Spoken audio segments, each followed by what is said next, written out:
অকাল ইত্তাখাযাল্লাহু ওয়ালাদা, এই মানুষেরা বলে যে আল্লাহ তাআলা সন্তান গ্রহণ করেছেন। নাউযুবিল্লাহ, সুবহানাহু, আল্লাহ এর থেকে অতি পবিত্র। আল্লাহ সন্তান গ্রহণ করেন নাই।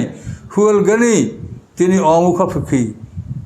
সন্তান প্রয়োজনায় যাদের অভাব আছে, যাদের ক্ষমতা নাই, যেমন মানুষের সন্তান, মানুষ চিন্তা করে যে আমি সন্তান না হলে আমায় বার্ধক্যে আমাকে কে খাওয়াবে, কি উপার্জন করে দিবে, কি আমার সেবা যত্ন করবে, এই জন্য মানুষ সন্তান কামনা করে। সন্তানের জন্য মানুষ খুবই চিন্তা করে যে আমার সন্তান থাকা প্রয়োজন। কিন্তু বলা হয়েছে হুয়াল গনি, আল্লাহ তাআলা অমুখাপেক্ষী, তার এমন কোনো দুর্বলতা আসবে না যে এই সময় সন্তান তার উপকার করবে। এই জন্য আল্লাহ গনি শব্দ ব্যবহার করেছেন, যে আল্লাহ পুত্র সন্তান গ্রহণ করেন এবং তিনি অমুখাপেক্ষী। তার জীবনে আল্লাহর অস্তিত্বে এমন কোনো সময় আসবে না যে এখন তিনি দুর্বল হয়ে গেছেন, সন্তানের সাহায্য তার প্রয়োজন, এটা তার কখনোই হবে না। লাহু মাফিস সামাওয়াতি ওয়া মাফিল আরদ, বরং আকাশ পৃথিবী যা কিছু আসে সব কিছুর মালিক তিনি আল্লাহ। ইন ইনদাকুম মিন সুলতানিন বিহাযা, তোমাদের কাছে কোনো প্রমাণ নাই যে তোমরা আল্লাহর পুত্র বলে দাবি করছো, আল্লাহর পুত্র আছে, আল্লাহর কন্যা আছে, এগুলি তোমরা দাবি করছো, এ ব্যাপারে কোনো প্রমাণ তোমাদের কাছে নাই। আতাকুলুনা আলাল্লাহি মা লা তা'লামুন, তোমরা আল্লাহর ব্যাপারে এমন কথা বলছো, এমন উক্তি করছো যে ব্যাপারে তোমাদের কোনো জ্ঞান নাই। তাহলে এই সূরার মধ্যে যে কথাগুলো বলা হচ্ছে, এই সব কথাগুলো কিন্তু ঈমানের সহায়ক। ঈমান এইভাবেই আনতে হবে, আল্লাহ যেভাবে বলছেন সেভাবে আল্লাহকে বিশ্বাস করতে হবে। নিজের ইচ্ছা মতো আল্লাহকে অনুমান করলে হবে না, আল্লাহ যেভাবে কোরআনে বলেছেন সেভাবে আল্লাহকে বিশ্বাস করতে হবে।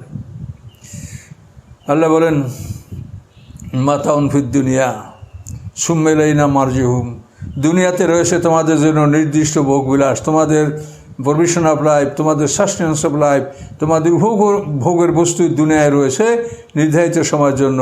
সুম্মা ইলাইনা মারজিউহুম, তারপর তোমাদের প্রত্যাবর্তন আল্লাহর কাছে, রবের কাছে। সুম্মা নুযিকুমুল আযাবা শাদীদা, এরপরে তোমাদেরকে আমি কঠিন শাস্তির স্বাদ গ্রহণ করাবো। কেন করাবো? বিমা কানু ইয়াকফুরুন, এই জন্য যে তারা অস্বীকার করতেছিল, আল্লাহর অস্তিত্ব অস্বীকার করেছে, জান্নাত জাহান্নামের অস্তিত্ব অস্বীকার করেছে, আল্লাহর রসুল আসমানি কিতাবকে অস্বীকার করেছে। এই অস্বীকার করার কারণে আল্লাহ বলেন আমি তাদেরকে এই শাস্তির স্বাদ আমি তাদেরকে করাবো। ওয়াতলু আলাইহিম নাবা নূহ, তাদের কাছে আপনি নূহ আলাইহিস সালামের খবর পাঠ করে শোনান। নূহ আলাইহিস সালামের খবরগুলি তেলাওয়াত করে পাঠ করে তাদেরকে শোনান। এই যে ক্বালা লিকওমি, যখন নূহ আলাইহিস সালাম তার জাতিকে বলেছিলেন, ইয়া কওমে, হে আমার জাতি, ইন কানা কাবুরা আলাইকুম মাকামি ওয়া তাযকিরি, তোমাদের কাছে যদি ভারী মনে হয়, মানে অস্বস্তিকর মনে হয় আমার অবস্থান এবং আমার উপদেশ, এগুলি যদি তোমাদের কাছে ভারী মনে হয়, গ্রহণযোগ্য না হয়, বরং খারাপ লাগে, তো তাযকিরি বিআয়াতিল্লাহ, আমি যে আল্লাহর আয়াতের মাধ্যমে তোমাদের উপদেশ দান করছি, এই আল্লাহর আয়াতগুলির মাধ্যমে তোমাদের উপদেশ, এগুলি তোমাদের কাছে ভারী মনে হয়, অস্বস্তিকর বোধ হয়, তাহলে আমার কিছু করার নয়। ফাআলাল্লাহি তাওয়াক্কালতু, আমি আল্লাহর উপরে তাওয়াক্কুল করলাম, নির্ভর করলাম। ফাআজমিউ আমরাকুম ওয়া শুরাকাকুম, তাহলে তোমাদের কাজ, তোমরা যে করতে চাও সেই কাজগুলি তোমরা একত্রিত করো, প্ল্যানটা পূর্ণ করো, এবং তোমাদের শরীরদেরকেও ডাকো, এমনভাবে ডাকো যেন কোনো রকম কোনো কিছু তোমাদের অবশিষ্ট না থাকে। সুম্মা লা ইয়াকুন আমরুকুম আলাইকুম গুম্মা, এবং তোমাদের এই কাজের ব্যাপারে কোনো ব্যাপারে যেন তোমাদের প্রস্তুতি অস্পষ্ট না থাকে। তোমরা কি করতে চাও সম্পূর্ণ প্রস্তুতি নিয়ে স্পষ্টভাবে তোমরা রেডি হও। সুম্মা কুজুলাইয়া, এবং তারপরে এগুলি সব তোমরা জারি করো, আমার বিরুদ্ধে তোমরা চালিয়ে দাও, করো। ওলা তুনজিরুন, আমাকে অবকাশ দিও না। অর্থাৎ তোমরা কি করতে চাও, তোমাদের শরীরটা কি করতে চায়, ওই সময় উদ্দা, সুয়া, ইয়াগুস, ইয়াউক, নাসরা, এই 5টা মূর্তি নূহ আলাইহিস উম্মত এগুলিকে অনুসরণ করতে, এটা কোরআনে বলা আছে, এই মূর্তিগুলির নাম আছে কোরআনে।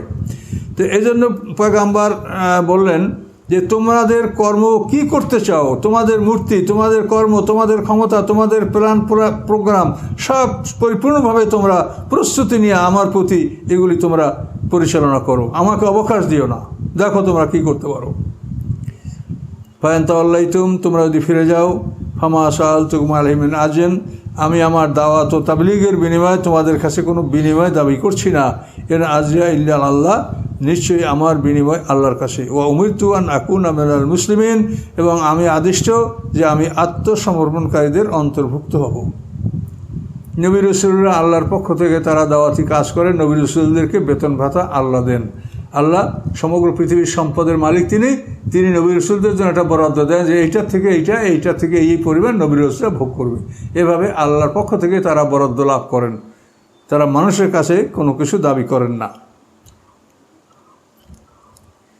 ফাকাজ্জাবুহু, পয়গম্বরের এই চূড়ান্ত দাওয়াত, চূড়ান্ত ঘোষণা, এটাকে তারা মিথ্যা মনে করলো, মিথ্যা বলে প্রত্যাখ্যান করলো। আল্লাহ বলেন ফানাজ্জাইনা ওয়া মাহু, অতঃপর আমি তাকে এবং তার সাথে যারা ছিল ফুলকে নৌকার মধ্যে, তাকে এবং তার সাথে যারা নৌকার মধ্যে ছিল তাদেরকে আমি মুক্তি দিলাম।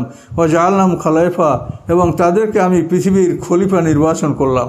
অর্থাৎ অন্য সব ডুবে যাওয়ার পরে যারা ছিল তারাই পৃথিবীর দায়িত্বশীল এবং খেলাফতের দায়িত্ব লাভ করলো। ও আগরাকনাল্লাযীনা কাযযাবু বিআয়াতিনা, এবং আমার আয়াতগুলিকে যারা মিথ্যা প্রতিপন্ন করছিল আমি তাদেরকে ডুবিয়ে দিলাম। ফানজুর, দেখো কাইফা কানা আকিবাতুল মুনজারিন, যাদেরকে ভয় দেখানো হয়েছিল তাদের পরিণামটা কি হয়েছিল।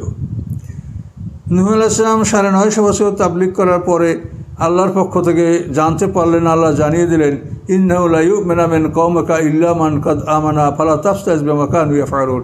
হে নূহ, আপনার জাতির থেকে যারা ঈমান এনেছে এরপর নতুন আর কেউ ঈমান আনবে না, কাজী জাতির জন্য আর আপনি আফসোস করবেন না। তখন নূহ আলাইহিস সালাম জাতির জন্য বদদোয়া করলেন। অকলা নূহুর রাব্বি লা তাযার আলাল আরদি মিনাল কাফিরিনা দাইয়ারা। আল্লাহর পয়গম্বর নূহ আলাইহিস সালাম বলেন যে আল্লাহ, পৃথিবীর একটা ঘরও যেন, পৃথিবীতে কাফেরদের একটা ঘরও যেন অবশিষ্ট না থাকে। ইন্নাকা ইন তাযারহুম, যদি আপনি তাদেরকে ছেড়ে দেন, ইউদিল্লু ইবাদাকা, তারা আপনার বান্দাদেরকে বিপদগামী করবে। ওয়ালা ইয়ালিদু ইল্লা ফাজরান কাফারা, এবং তারা কাফের ফাজের ছাড়া কিছু জন্মাবে না। তাদের থেকে যে জন্মিবে ওর যত সন্তান হবে এরা সব কাফের ফাসিকই হবে। নূহ আলাইহিস সালামের সময় লোকেরা এভাবে বলতো, নূহ আলাইহিস সালামের দিকে, বেটা এই শোন, এই যে দেখো বৃদ্ধা এলো মিথ্যাবাদী, তুই একে বিশ্বাস করবি না। আমার বাবা আমাকে মানা করে গেছে, আমি একে বিশ্বাস করি নাই। আর আমি তোর বাবা, তুই আমার সন্তান, আমি তোকে মানা করে গেলাম, খবরদার এই লোকটাকে তুই বিশ্বাস করবি না। এইভাবে তারা বংশানুক্রমে তারা নূহ আলাইহিস সালামের বিরুদ্ধে তারা প্রচার চালাতো। তো এই জন্য নূহ আলাইহিস সালাম তাদের জন্য বদদোয়া করেন। বদদোয়া করার 20 বছর পরে বন্যা আসে, এবং এই বন্যায় নূহ আলাইহিস সালামের সম্প্রদায়ের 80টি মুসলিম পরিবার নৌকায় উঠেছিল, এবং বাকি সব কাফেররা ডুবে মারা গিয়েছিল। এটাই হলো পৃথিবীর প্রথম শাস্তি কাফেরদের জন্য। এর আগে এভাবে আর শাস্তি কাফেরদের জন্য আসে নাই। কাইফা কানা আকিবাতুল মুনজারিন, যাদেরকে ভয় দেখানো হয়েছিল তাদের পরিণামটা কি হয়েছিল এটা দেখো। কিভাবে আল্লাহ তাদেরকে ধ্বংস করেন। এমন মরুভূমি যেখানে পান করার একটু পানি পাওয়া যায় না, সেইখানে পাহাড়ের উপরে অন্তত 40 হাত পানি হয়েছে, এবং এই 6 মাস পর্যন্ত এই পানি, এই বন্যাটা অবস্থান করছিল। নূহ আলাইহিস সালামের নৌকাটা 6 মাস পর্যন্ত চলতেছিল। বিসমিল্লাহ মাজরেহা মুরসাহা, নৌকা চালাতে হলে বিসমিল্লাহ বলতেন, নৌকা চলতে শুরু করতো, আবার থামানোর জন্য বিসমিল্লাহ বলে নৌকা থেমে যেত। এইভাবে 6 মাস পর্যন্ত নৌকাটা পানিতে ভাসতেছিল। তারপর সেই নৌকাটা, কোরআনে আল্লাহ উল্লেখ করে, অস্তাওতাল জুদি, সেই ইরাকের জুদি অঞ্চলে অ্যারারুট পর্বতমালার উপরে এই নৌকাটা থেমেছিল। সুম্মা বা'আসনা মিন বা'দি রুসুলান, আল্লাহ বলেন নূহ আলাইহিস সালামের পরে আমি অনেক রসুল পাঠিয়েছি, ইলা কওমিহিম, তাদের জাতির প্রতি। ফাজাহুম বিল বায়িনাত, এই রসুলগণ তাদের কাছে উজ্জ্বল প্রমাণ নিয়ে এসেছেন। ফামা কানু লিউমিনু বিমা কাযাবু মিন ক্বাবলু, কাজে এরা ঈমান গ্রহণকারী ছিল না যার প্রতি তারা ইতিপূর্বে ঈমান আনে নাই। ইতিপূর্বে রসুলদের উপর ঈমান আনে নাই, এখন নতুন রসুল আসে তাদের প্রতি তারা ঈমান আনার মতো ছিল না। কাযালিকা নাতবু আলা কুলবিল মুতাদিন, এভাবেই আল্লাহ বলেন যে সীমালঙ্ঘনকারীদের অন্তরে আমি এভাবেই মোহর করে দিয়েছি যে তারা ঈমান আনতে সক্ষম হবে না। যেহেতু তারা অন্যায় করে করে এমন একটা পর্যায়ে পৌঁছেছে যে যার ফলে আল্লাহ তাদের উপরে অসন্তুষ্ট হয়েছেন, লানাত করেছেন, এবং তাদের শিল মোহর করে দিয়েছে অন্তরে যে তারা ঈমান আনতে সক্ষম হবে না। তাহলে নূহ আলাইহিস সালামের পরে অনেক নবী রসুল আল্লাহ পৃথিবী পাঠিয়েছেন। তার মধ্যে যাদের ইতিহাস আমরা পাচ্ছি কোরআনে, যে নূহ আলাইহিস সালামের পরে যারা নবী আসে তারা হলো হুদ আলাইহিস সালাম, তারপরে সালেহ আলাইহিস সালাম। তো এই ধরনের পয়গম্বর যাদের ইতিহাস পাওয়া যায়, এবং এদের পরে ইব্রাহিম আলাইহিস সালাম। তো এভাবে নূহ আলাইহিস সালামের বন্যার পরে আল্লাহ বলেন আমি বহু রসুল পাঠিয়েছি, কিন্তু সমস্ত কাফেরদের একই অবস্থা। তারা আগের রসুলদের উপর ঈমান আনে নাই, পরবর্তীতে যাদের পাঠিয়েছি তাদের উপরে তারা ঈমান আনে নাই। সুম্মা বাসমিন বাদি মূসা ও হারুন, এভাবে অনেক নবী রাসূল পাঠাবার পরে তাদের পরে আমি পাঠিয়েছি মূসা এবং হারুন আসলামকে।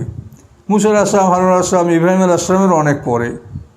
এই নূহ আলাইহিস সালামের 10 পুরুষ পরে হলেন ইব্রাহিম আলাইহিস সালাম, এবং ইব্রাহিম আলাইহিস সালামের 8ম পুরুষ এই মূসা হারুন।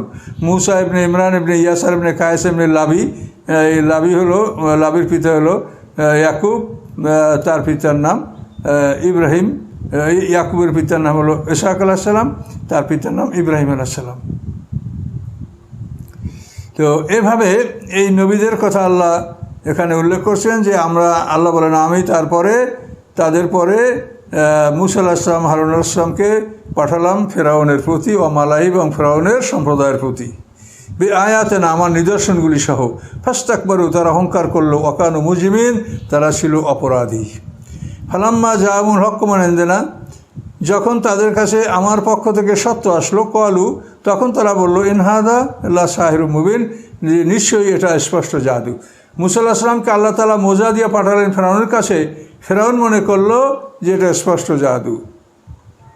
ক্বালা মূসা আলাইহিস সালাম বললেন, আতাকুলুনাল হক্কে লাম্মা জাআকুম, যখন তোমাদের কাছে সত্য এসেছে, সত্যকে তোমরা জাদু বলে প্রত্যাখ্যান করলে। আশহেরুন হাজা, এটা কি জাদু? ওয়ালা ইফলু সাহেরুন, জাদুকররা তো কখনো জয়যুক্ত হয় না, জাদুকররা তো পরাজিত হয়ে থাকে, তাহলে আমি কি জাদুকর? যখন মূসা আলাইহিস সালাম তাদেরকে চ্যালেঞ্জ করলেন, তো তখন তারা বলে, ক্বালু আজিতানা লিতালফিতানা আম্মা ওয়াজাদনা আলাইহি আবানা, তুমি কি এমন কিছুই নিয়ে আসছো আমাদের কাছে যার মাধ্যমে তুমি আমাদেরকে ফিরিয়ে রাখবে ওই সব কিছু থেকে যার উপরে আমরা আমাদের বাপদাদাকে পেয়েছি, আমাদের বাপদাদাকে যে মিল্লাত শরিয়াত যে আচার আচরণে পেয়েছি তার থেকে তুমি আমাদেরকে ফিরিয়ে নেবে, তার থেকে আমাদেরকে বিপদগামী করবে, এটা কি তুমি চাচ্ছ? এই জন্য আসো। ও তাকুনা লাকুমুল কিবরিয়াউ ফিল আরদ, এবং তোমাদের দুইজনের পৃথিবীর মধ্যে শ্রেষ্ঠত্ব অর্জিত হবে, তোমরা দুইজন এই মিশরে শ্রেষ্ঠ হবে, এই জন্য আমাদের বাপদাদা ধর্ম থেকে ফিরিয়ে তোমরা এই নূতন কিছু আমাদেরকে বলতে শুরু করছো। ওমা নাহনু লাকুম বিমুমিনিন, আমরা কখনোই তোমাদের উপরে ঈমান আনবো না। তাহলে মূসা আলাইহিস সালাম তাদেরকে যে মোজাগুলি দেখালেন, সাপ, লাঠি সাপ হয়ে যাওয়া, তারপরে ইয়াদে বাইজা, মানে তার হাত থেকে শুভ্রতা বা আলো প্রকাশিত হওয়া, এরপরে তুফানা আল জারাদা আল কুম্মালা আল দাফাদা দামা, এই 5টা মোজা একই আয়াতে, এই সব মোজেজাগুলি নিয়ে 9টা মোজেজা মূসা আলাইহিস সালামকে সর্বমোট আল্লাহ দান করেছিলেন। এগুলি নিয়ে ফেরাউন এবং তার জাতিকে মূসা আলাইহিস সালাম সতর্ক করছিলেন, কিন্তু কোনোভাবেই ফেরাউন এই কথাগুলি বিশ্বাস করে নাই, বরং বলছে যে মূসা আলাইহিস সালাম জাদুকর। নাউযুবিল্লাহ। ওয়াকালা ফিরআউন উতুনি বিকুল্লি সাহিরিন আলিম, এবং ফেরাউন ঘোষণা করলো যে আমার কাছে সকল অভিজ্ঞ জাদুকরদেরকে নিয়ে আসো, সকল শহরে শহরে লোক পাঠিয়ে অভিজ্ঞ জাদুকরদেরকে আমার কাছে উপস্থিত করো। ফালাম্মা যা সারাত, যখন জাদুকররা উপস্থিত হলো, ক্বালা মূসা আলকু মা আনতুম মুলকুন, মূসা আলাইহিস সালাম বললেন যে এখন তোমরা তোমাদের জাদু যা প্রদর্শন করবে সেটা তোমরা নিক্ষেপ করো, প্রদর্শন করো। এরপরে জাদুকররা যখন তাদের জাদু প্রদর্শন করলো, ফালাম্মা আলকাউ, যখন তারা জাদু নিক্ষেপ করলো, ক্বালা মূসা মা যে তুমি ভেসেরো ইন্নাল্লাহ সাইয়ুতিলহু, তখন মূসা আলাইহিস সালাম বললেন, তোমরা যে জাদু নিয়ে আসো নিশ্চয়ই আল্লাহ তাআলা তা বরবাদ করে দেবেন, বিনষ্ট করে দেবেন। ইন্নাল্লাহ লা ইসলিহু আমালাল মুফসিদিন, আল্লাহ তাআলা কখনো ফাসাদকারীদের কার্য সম্পাদন করেন না, সুসম্পন্ন করেন না। কাজেই তোমরা ফাসাদকারী, তোমাদের কার্যকে আল্লাহ সুসম্পন্ন করবেন না, তোমাদের এই প্লট এবং মানে ষড়যন্ত্র, তোমাদের স্ট্র্যাটেজি কৌশল, এটা আল্লাহ তাআলা ধ্বংস করে দেবেন। ওই ইকুল্লাল হাক্কা বিকালিমাতিহি, এবং আল্লাহর আদেশে তিনি তার বাক্য, তার বাণীতে আদেশ, এটা তিনি প্রতিষ্ঠিত করবেন। ওয়ালাউ কারিহাল মুজরিমুন, যদিও অপরাধীরা এটা পছন্দ করে না। এই ঘটনা আপনারা জানেন যে এইভাবে ফেরাউনের নির্ধারিত তারিখে মাঠে জাদুর প্রদর্শনী হয়েছে, এবং সেখানে বিশাল ঘটনা ঘটেছে যে মূসা আলাইহিস সালাম যখন দেখলেন ওরা ওদের জাদু মানে ওরা লাঠি রশি এ দিয়ে মাঠকে ভরে ফেলেছিল, অতবার আল্লাহর হুকুমে মূসা আলাইহিস সালাম তার লাঠি ছেড়ে দিলেন, সেই প্রচণ্ড সাপ হয়ে ওদের সব জাদুগুলি খেয়ে ফেললো। এরপরে ফেরাউনকে আক্রমণ করার জন্য অগ্রসর হলো। ফেরাউন সিংহাসন থেকে পড়ে গেল, মানুষের মধ্যে তাড়াহুড়া লেগে গেল, 20,000 মানুষ পদপুষ্ট হয়ে মারা গিয়েছিল সেই দিন। ফেরাউনের পাতলা পায়খানা শুরু হয়ে গিয়েছিল। এই ভয়ঙ্কর কাহিনী কোরআনে একাধিকবার আল্লাহ বর্ণনা করেছেন। ফামা আমান মূসা ইল্লা যুররিয়াতুম মিন কওমিহি, মূসা আলাইহিস সালামের আর কেউ ঈমান আনে নাই, বরং তার জাতির লোকগুলি আলা খৌফ মিন ফিরাউনা, তারা ফিরাউনের শাস্তির ভয়ে মুসা আলাইহিস সালামের জাতির লোক অর্থাৎ বনী ইসরাঈলরা ঈমান এনেছিল। ফিরাউন আলাইহিম, ফিরাউন এবং তার সভাসদ তার নেতা সর্দারদের ভয়ে এই মুসা আলাইহিস সালামের সম্প্রদায়ের লোক অর্থাৎ বনী ইসরাঈলরা এরা ঈমান এনেছিল। আইয়াবতানাহুম, তারা ভয় করছিল যে মুসা আমাদেরকে রক্ষা করবে আর ফেরাউন আমাদেরকে শাস্তি দিবে। এই ফেরাউনের শাস্তি থেকে আত্মরক্ষা করার জন্য বনী ইসরাঈলরা তারা মুসা আলাইহিস সালামের ঈমান এনেছিল। ওয়াইন্না ফিরাউন আল আলিন ফিল আরদ, এবং নিশ্চয়ই ফেরাউন পৃথিবীতে ছিল বড় অহংকারী, পৃথিবীতে সে বড় অহংকারের দাবিদার। ওয়াইন্নাহুল আমির আল মুসরিফিন, এবং সে ছিল সীমা লঙ্ঘনকারী, প্রত্যেকটা কাজই সে সীমা লঙ্ঘন করত।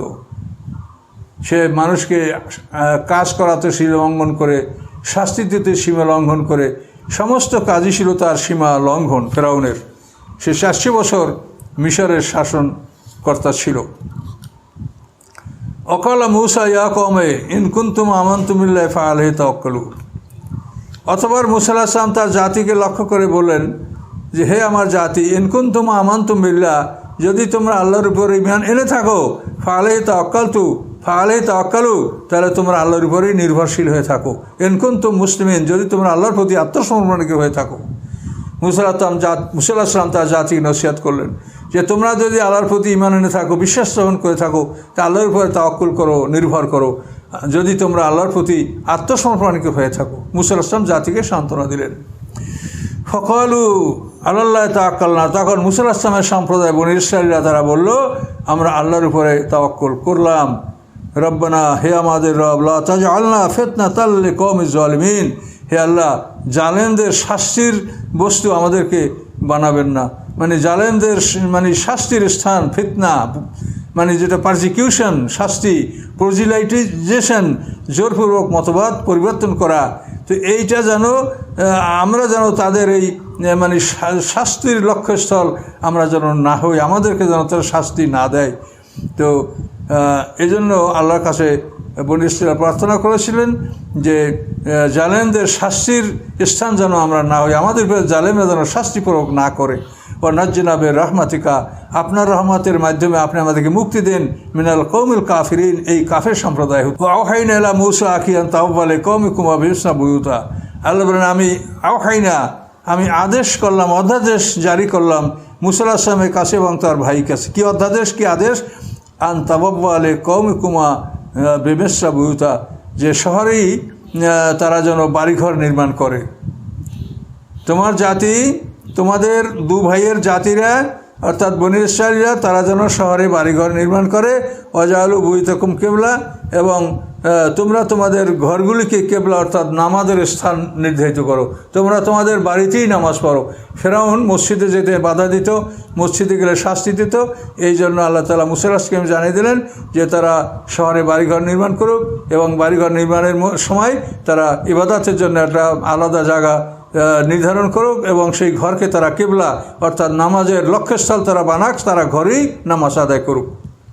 ও আকিমুসসালাতা, এবং ঘরেই তোমরা নামাজ প্রতিষ্ঠা করো। ওয়াবাশশিরিল মুমিনিন, এবং মুমিনদেরকে সুসংবাদ দান করা হোক, মুমিনদের জন্য সুসংবাদ রয়েছে। তো এই জন্য যদি আপনার মসজিদে যেতে সমস্যা হয় তা আপনি ঘরে নামাজ পড়বেন। মক্কাতে আল্লাহ রসুল সাহাবা ইকরামরা তারা বাড়িতে নামাজ পড়েছে, চুপে চুপে নামাজ পড়েছে শত্রুদের ভয়। তো এটা সকল নবী রসুলদের জীবনে একই ধরনের অবস্থা এসেছে। দেখেন মুসা আলাইহিস সালামের জমানায়ও মানুষেরা খোলাভাবে নামাজ পড়বে, মসজিদে যাবে, এটাই তারা বাধা দিত। এই জন্য আল্লাহ বলছেন যে তারা যেন ঘরকে, আল্লাহ রসুল হাদিস বলছেন, লা তাজালু বুয়ুতাকুম কুবুরা, ওলাকে মানে আল্লাহ রসুল বলছেন তোমাদের ঘরগুলিকে কবর বানিও না, বরং ওইগুলিকে কেবলা বানাও। অর্থাৎ তোমাদের কবরে যেরকম নামাজ হয় না, তোমাদের ঘরগুলি ওরকম কবরের মতো করো না যে নামাজ হবে না, তোমরা ঘরেও নামাজ পড়ো। এই জন্য ঘরে নফল নামাজ পড়া উত্তম, আর মসজিদে জামাতে নামাজ পড়া উত্তম। কিন্তু আমাদের দেশে মানুষেরা ফরজ নফল সবই মসজিদে পড়ে, এবং এতে কিছুটা বিঘ্ন হয়, খুব সমস্যা হয় না, তবে কিছু সমস্যা হয়। যে একটা লোকের নফলে দাঁড়ায় গেল, আর একটা লোক ফরজ পড়ে চলে যাবে, এখন ওই নফল পড়া ব্যক্তির জন্য উনি যেতে পারছে না, ওনার সময়টা নষ্ট হচ্ছে, এরকম সামান্য কিছু টুকটাক ক্ষতি হয়।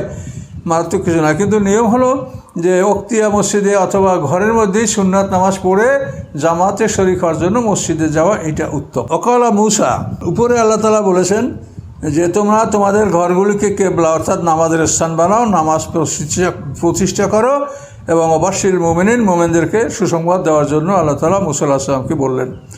অকালা মুসা রব্বানা ইন্নাকা আতাইতা ফিরআউনা মালাহু জিনা, মুসা আলাইহিস সালাম বললেন, হে আমাদের রব, নিশ্চয়ই আপনি ফেরাউন এবং তার সম্প্রদায়কে, তার মন্ত্রী পরিষদকে আপনি দুনিয়ার ধন সম্পদ, দুনিয়ার ভোগবিলাসের বস্তু, দুনিয়ার শোভন আল্লাহ আপনি তাদেরকে দান করেছেন এবং মাল দান করেছেন। এই দুনিয়ার যে আমালান ফিল হায়াতের দুনিয়ার সৌন্দর্য বস্তু, দুনিয়ার মাল ধন সম্পদ আপনি দান করেছেন।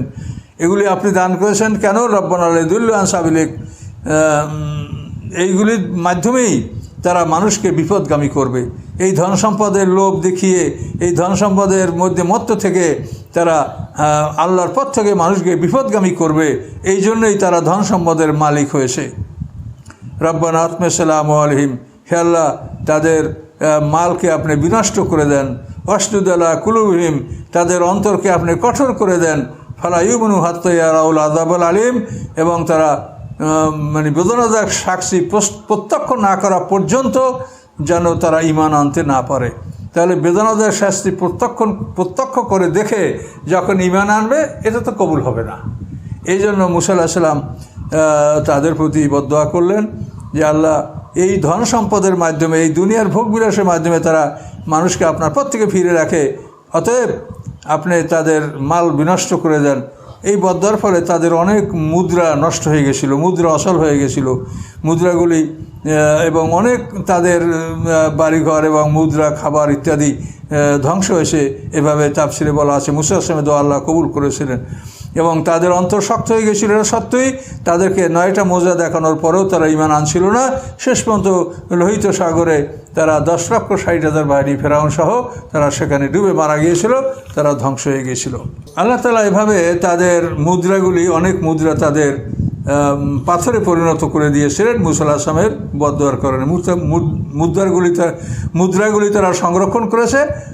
তখন তাদের সংরক্ষিত স্থান থেকে তাদের আলমিরা বা সেফ এগুলি খুলে দেখে যে সেখানে মুদ্রাগুলি পাথর হয়ে আছে, সেগুলি স্বর্ণরূপার আকৃতি তার নাই। এভাবে মুসা আলাইহিস সালামের বদদোয়ায় তাদের অনেক মুদ্রা, অনেক ধন সম্পদ নষ্ট হয়েছিল। আল্লাহ বলেন, কল উজিবাত দাওয়াতুকুমা, তোমাদের উভয়ের দোয়া কবুল করা হলো।